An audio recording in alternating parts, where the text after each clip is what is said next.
by Councilman Z. Cohen, Deputy Commissioner of the Police Department, is with us over Operations Bureau. I'm joined by Director Shante Jackson of the Mayor's Office of Neighborhood Safety and Engagement, Major Coleman of the Baltimore City School Police, and then Superintendent Santelises of the Baltimore City Schools. At or around 2 o'clock p.m., Police Department received the call of a shooting in Joseph E. Lee Park. Upon our arrival, what we learned was that a young male victim was found lying in the park suffering from gunshot wounds. There were a number of witnesses who told us they heard gunshots and that multiple people were running in different directions away from the scene from where the victim fell. It's unknown how many, but we know that they ran in different directions. Police officers began to render aid to this victim. Medical attention was given. Medics arrived, transported this victim to a local hospital where this victim died from his injuries. What we know right now is that this young male victim is in fact a student at Patterson High School. At this time, we're not releasing his name, age, or grade level, but only in fact was a student. What we need to know right now is who would have been with this student, why they were in the park at this hour prior to the release of school, and anything anyone saw, heard, or believed happened in this playground needs to be reported to the police right away so that we can find and hold this individual or these individuals accountable for the death of yet another student, yet another young person, yet another student at Baltimore City Public Schools and a resident of Baltimore. We talk about the prevalence of guns in our community and the ease of access. We talk about the willingness to use those guns. And now, yet again, we're talking about young people using guns against other young people. And so it has to stop, but it only stops when people who know what happened, people who were here, step forward to let us know. And that's what we are begging you, we are imploring you to do immediately. And so our prayers and thoughts go out to the family of this victim. We are here to support Dr. Santelises, the Patterson School staff, faculty, and student body. We will make sure that all the resources that are available in city government are available to them to help with the trauma that we yet see again at another school with another young person and with another young person's family. And so I am begging anyone who has any information, however slight you might think it is, to please call us right away, or you can do it anonymously by calling Crime Stoppers at 1-867-LOCK-UP. Now, this is an extremely large crime scene. As you can see behind me, the park is extremely large. Detectives and our scientific forensic experts are scouring over a large territory, looking for evidence, looking for anything that we can find to help us identify who did this, whether it's one person or whether it's multiple people. And so once again, our hearts go out to the family of this victim. Our hearts go out to the school superintendent and her entire staff here at the school and the entire student body, the entire community here in this Patterson school community. At this time, I'll ask Councilman Z. Cohen if he'd like to say a few words, or the school superintendent if she'd like to say a few words. Okay. Yeah. This is a deep tragedy for this community, for this school.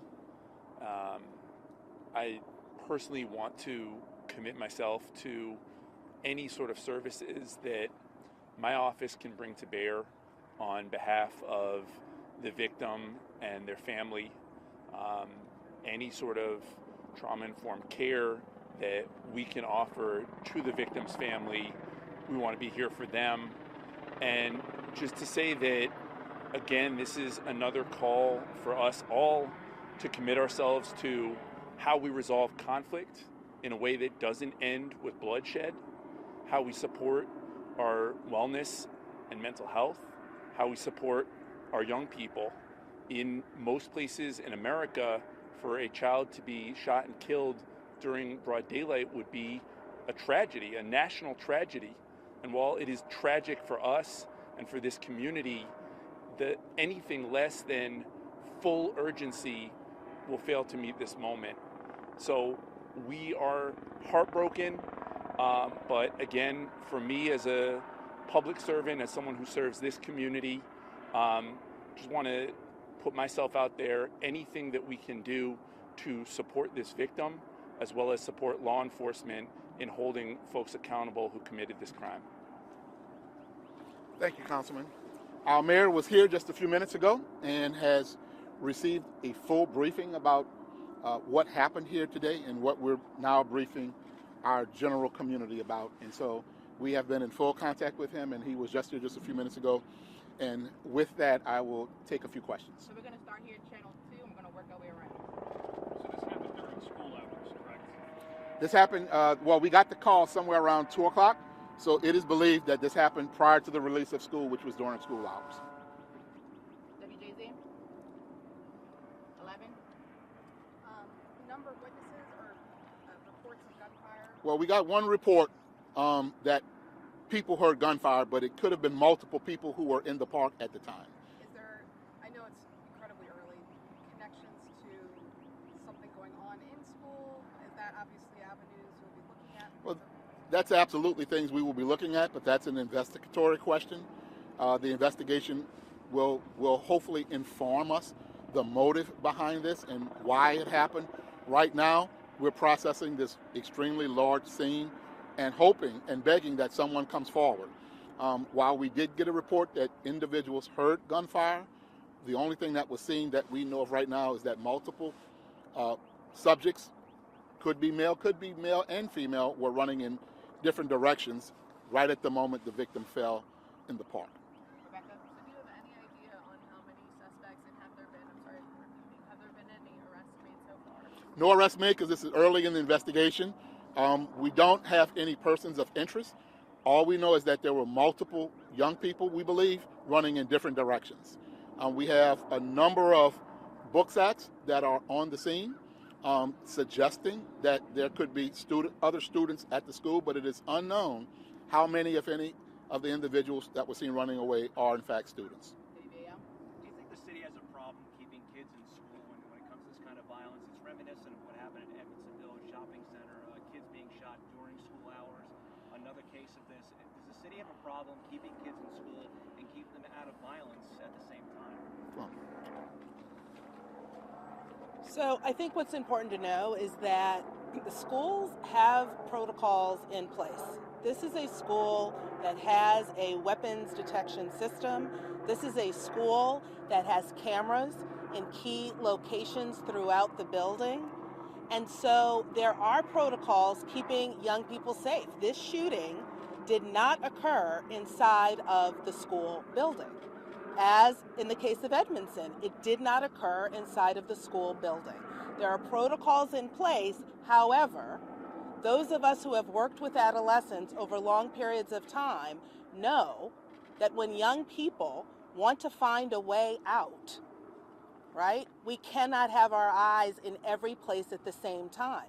But what I should also note is we had a safe dismissal. What I should also know is that we were able to hold students in place while the city police and school police went about their investigation. So I think when we look at the larger issues, we are looking at larger community issues that touch schools because schools are part of the community. But our protocols have been in place and they are operating.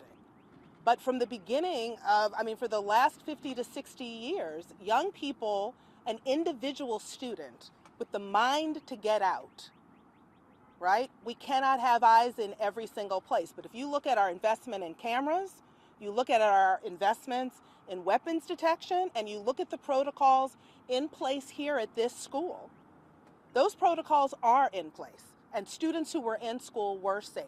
That is why you see that we are here working alongside city police, working alongside the mayor's office of neighborhood safety, and working with community organizations because we know that this is a community effort. That's what I would say. Baltimore Sun? Was the victim declared deceased at the scene or at the hospital? The victim, to my knowledge, was pronounced at the hospital. Thank you, guys. All right. Thank you all. As you guys mentioned, this is a very active, ongoing investigation. We'll be sending out a media advisory shortly. All inquiries in reference to the investigation should be sent to BPD.